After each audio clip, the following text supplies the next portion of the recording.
If you're just getting home, we are continuing to cover what's now turned into a murder case involving a young woman named Savannah Greywind. The 22-year-old's body was found in the Red River last night. She was 8 months pregnant at the time of her disappearance. You are looking live at Mickelson Field in North Fargo, where at least 100 people are expected to show up and show their respects in remembrance of Savannah. A few people trickling in. We have learned that members of Savannah's family will speak briefly prior to the vigil, which is scheduled to start at 8:30 p.m. And we will have more from the event tonight on Valley News Live at 9 on Fargo CW and Valley News Live 10 at 10. Today, President Donald Trump approved the undoing of Obama-era regulations on military gear for local law enforcement agencies. Now there are fewer restrictions on the types of guns, ammo, and protective equipment that cops can have. Valley News Team's Ryan Laughlin tells us what kinds of military equipment the area being used by local police department and what it could be coming up soon. Military gear for cops. Today, President Trump rolled back restrictions for cops to get armored vehicles, 50 caliber weapons, grenade launchers. Lieutenant Jeremy Moe heads up the special operations groups out of Grand Forks. He says the gear they have is all about safety. What type of safety equipment, such as vests? You can get med kits.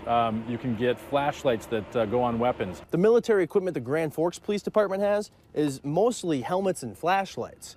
Not the typical stuff you think of when you think of militarized equipment. However, the issue of a militarized law enforcement goes back a long ways. In the very early 1800s, one of the big issues was to establish an effective civil police to avoid the use of the military. Michael Meyer, a law enforcement professor at the University of North Dakota, says the issue should be less about what police have and more about when they use it. It's when you begin to go about that and use it in sort of more routine kinds of events and interactions that begins to raise questions. Some criticize law enforcement for using military gear at the Dakota Access Pipeline protests. But Cass County Sheriff Paul Laney says this gear is needed to save lives. He points to the use of an armored vehicle used in the shootout that killed Fargo officer Jason Mosier. He says an armored vehicle took 16 rounds from a rifle from a man targeting police officers. He says the military equipment they use is always used for a defensive nature. It's now easier for armored vehicles, big guns, and grenade launchers to be purchased by police departments. But that doesn't mean you'll see those here. Those are all things that we don't have here. We never had any intention of requesting that type of equipment. Unless something changes in the near future, I don't see us requesting any of that type of equipment. From Grand Forks, Ryan Laughlin, Valley News Live.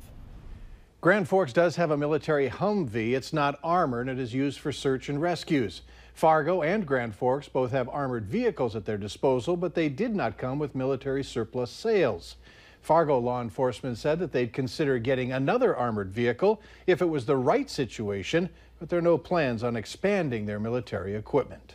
I know we've been gearing up for this, but we're like days away now. Here. Yeah. It's game week. Such an exciting time. So much has gone into this, not just for the Bison, but for our team as well, gearing up for our broadcast. We've got details on where you can watch the Bison this weekend and on who they're playing. That's next.